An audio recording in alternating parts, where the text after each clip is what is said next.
Hello and welcome to today's episode of my show through a trauma-informed lens, Soma-Psyche-Soul. I'm Aneta Itchak and I'm your host here. Thank you so much for joining me here in this space. Today I want to talk about something that is the essence of all the work that we do in our 160-hour Trauma-Informed Somatic Teacher and Coach for Women training certification. And it is one of the most radical healing practices that I know, a practice that I call embodied listening. So as we are arriving in this space, I want you to take a moment to reconnect with yourself, to turn inward, to check in with yourself how you are, whether you are out walking, whether you're sitting down, whether you are lying down and relaxing. Take a moment, turn inward, check in with yourself how you are in this moment, in the wholeness of your experience. In our training certification, we often talk about how we are able to hold space for others in a safe enough way, in a way that is non-judgmental, in a way that is trauma-aware and trauma-informed, in a way that allows the other person to feel safe enough to explore what's true for them on so many different levels of their experience. I want to start with really talking about what embodied listening is and what it is not. So embodied listening isn't about fixing. It's not about interpreting. It's not about analyzing what's going on for somebody. It's about creating safe enough space for someone to explore what's going on for them. It's about opening to what is already here, what's present here. It's about listening to the words, what's being said, and also listening to what's not being said and what's communicated in a non-verbal way through somebody's posture, through somebody's rhythm, through somebody's tone of voice, through somebody's facial expressions, through somebody's presentation and quality of connection with themselves and with you as a practitioner. It's about listening to what's not yet formed, what's subtle about the situation, about somebody's experience. The way that I teach embodied listening brings together several threads, and they come from my own personal journey over the last 30 years. Things that I practice, things that I learned, the trainings that I attended, my own personal therapy, and really working with thousands of clients and seeing what works and how I can make this practice more accessible and more useful for myself and for others. And so I bring what I learned about focusing, developed by Eugene Gendlin. I've been practicing focusing myself for the last 6 or 7 years, and I've trained quite a lot in it. And it's one of the foundational practices that I do. So focusing is about working with parts. It's about working with felt senses. And it's one of the practices that profoundly changed how I do my own daily practices and how I work with others. It also integrates the understanding of somatic practices, body-focused practices, somatic awareness and somatic resonance, of really tuning in to what's going on for somebody and listening through, not just to the words, but listening through the practice of resonance, tuning into that nonverbal communication, tracking what's going on for them, And it also brings the understanding and the knowledge and the wisdom of the nervous system and polyvagal theory approach and understanding. When you bring all of those together, when they are integrated, listening becomes not just a technique, but a whole way of being present with somebody or with yourself.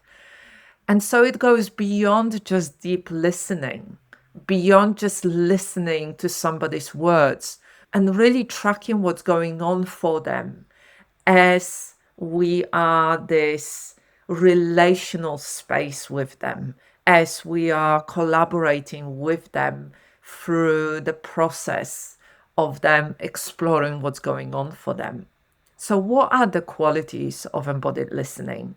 When we listen in this way, there are certain qualities that we consciously, mindfully cultivate. The first one is curiosity. So, really bringing that quality of genuine openness, not knowing, and a willingness to sit with that not knowing. Curiosity is the gateway to the present moment. And if you've listened to any of the previous episodes on the show, you will know that I talk a lot about curiosity. When we cultivate a quality of curiosity, we shift from being really rigid about what we want to see happen into this exploration, experimenting, exploring, being with the unknown. That in itself is profoundly radical approach, because it helps us move away from wanting to fix, wanting to improve, wanting to make something happen that the mind says it should happen. And often what happens is slightly or sometimes very different to what we thought would happen as a result of that embodied listening. The second one is the quality of patience, really allowing the process to unfold with its own pace and rhythm. There might be spaces for silence when somebody is tuning in to what's really true for them. That quality of patience allows us to tune in into the rhythm and pace of the body's language, because the mind is really fast. The mind, the answers will come. The mind wants to be right about what's happening. The body is much slower. And when we're talking about felt senses, when we're tuning in to what's really true for us, that's a much slower process. And so the quality of patience allows for this slower pace and for the body's language to unfold and emerge at its own rhythm. The next quality that we need to cultivate is that quality of compassion, that warmth and gentleness towards whatever arises. Sometimes compassion can be quite challenging, and because this is such a big word, compassion. And another quality that we can cultivate here is kindness. A very simple kindness. How can I be kinder to myself? How can I be kinder to what's coming up for me? How can I be kinder to this person that I'm holding space for? The quality of kindness allows us to bring that quality of being human. Being human with all the richness of human experience in myself and in the person that I'm holding space for. Another quality that we want to cultivate is that quality of accuracy. So reflecting back what we are hearing and checking if it resonates with the person that we are working with. When we do that, when we reflect back, when we are checking in, we are collaborating with our client or the other person. We are in this process of relating. We're creating what's present here together. We're stepping outside of this role. I'm the expert. I know what's going on for you. I'm going to tell you what you are feeling. And we are just checking in. You just said this. Is that right? Have I heard this right? Is this what you meant? Is this what's going on for you? I'm seeing this. Is this right? I'm observing this, but you are saying this. Let's check what's true for you. It's that process of collaborating that has such a healing power. Another quality that we really want to cultivate here is this quality of embodiment. So orienting back to the body, orienting to the felt senses, coming into the wholeness of the experience of what's expressed here, what's present here, and moving from focusing just on the story. This is what happened, and this is what they said, and I said this, and moving away from just the story created by the mind into the whole of the experience as an embodied experience in the moment. You might have heard me say that before. We always embody something. What is it that we are embodying? And really seeing how is that related to the story that we are saying. Maybe our embodied experience is slightly different to the story that we are telling ourselves. And the last quality in here that we need to develop and cultivate is that quality of resonance. So really listening in a very receptive way with our whole selves, not just with our ears, but also with our body, with our intuition, with our presence, with our energy. Holding space in this way is really healing. That's when we really feel like we are being witnessed, we are being seen, we are being held in whatever it is that we are experiencing. I want you to take a moment and really think about when was the last time you were listened to in this way? And what's changed for you? What shifted within your body or within your experience in a response to being listened to in this way? Or maybe the answer to this question is that you've never been listened to in this way. In which case, I want to tell you that it is possible. It is a skill that we can learn, and a skill and a way of holding space that we can develop for ourselves and when we hold space for others, whether it is a loved one or a friend or a client. This is exactly what we do in our 160-hour training called Trauma-Informed Somatic Teacher and Coach for Women.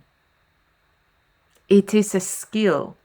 Many of us are very intuitive. We are quite sensitive. We are very empathic.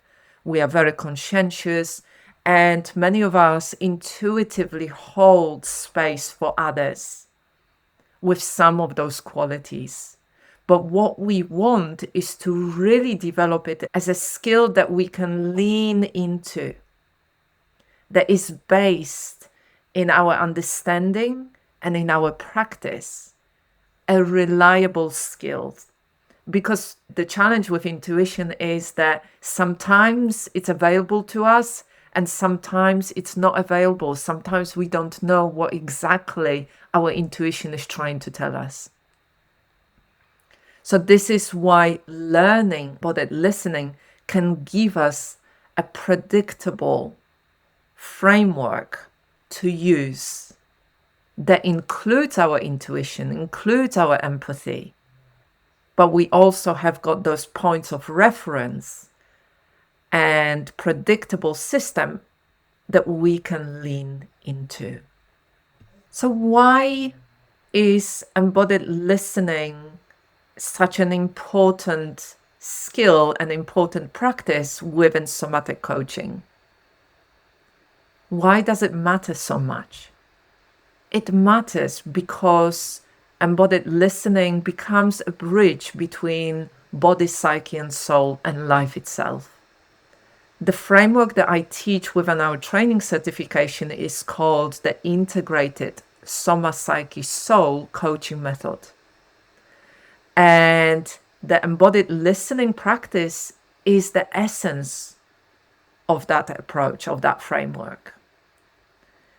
It really matters because when somebody comes to work with us as a somatic coach, this is how we help them to understand what's truly going on for them and how they can make changes in a way that solves the problems and the issues that they came to us to work on. It supports on a very deep level understanding what's going on in our physiology and in our nervous system.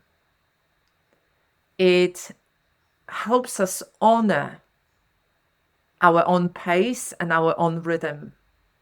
It anchors and helps with embodied transformation. It teaches us the way to really build deep embodied self-trust in ourselves. It helps us understand our needs. It helps us understand what it is that we need to do to meet those needs in an empowered way. And as a practitioner, it helps us to take care of ourselves as we are taking care of others and supporting others. And it allows us to teach our clients how to listen deeply to what's going on for themselves. It's one of the practices that we can teach others so they can do it for themselves. So let's take a moment for a little practice here. Take a moment and maybe place your hand on your chest or your belly. Connect with your breath. Notice that you're breathing in this moment.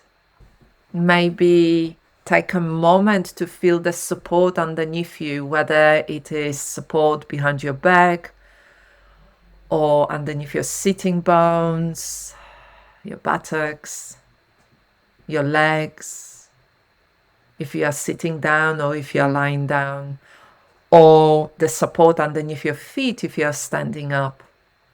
Maybe take a moment for a little orienting, looking around your immediate environment, grounding yourself through the ground and through your environment, orienting into the safety of your immediate environment. It really helps us to acknowledge that in this moment we are safe enough to turn our attention and awareness inward, that we are not going to be eaten by a big animal or attacked by anybody. And once you've done that, maybe you can ask yourself, what wants my attention right now? What's asking for my attention right now? And just allow yourself to be with your experience for a few moments, without forcing, without pushing anything, without demanding any answers. Just few moments to be with what's here already. And just notice if some kind of body sense begins to form. And allow a word or an image to come up that would resonate with what's present for you in this moment, that captures the essence of what's going on for you in this moment. And then check if it fits. Go back within your body, sense within your body. Notice if that resonates. If the word or image that initially came up resonates with what's true for you in this moment. And then notice what shifts in response to that. Maybe there is a little bit of softening. Maybe there is a slight shift in tension or holding. Maybe there is a little bit more breath or easing off. Maybe there is slight intensifying of that feeling, as if that felt sense, that experience within you is saying, yes, that's exactly it. I'm glad you are noticing me. Whatever that is, whatever your experience is, just simply acknowledge it and let that be enough for now. So this is the practice of embodied listening, noticing what arises, staying with it, letting it move or shift by itself, not fixing it, not improving it, not healing it, not demanding that it tells you anything more than what it wants to tell you in this moment.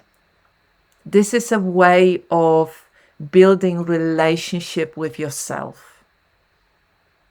And just like any relationship, we need to approach it with kindness, with curiosity, give it space, give it time, give it acknowledgement, give it love, give it acceptance. So many of us live in this space of forcing ourselves to be in a certain kind of way, demanding that we feel in a certain way, that we not feel certain things.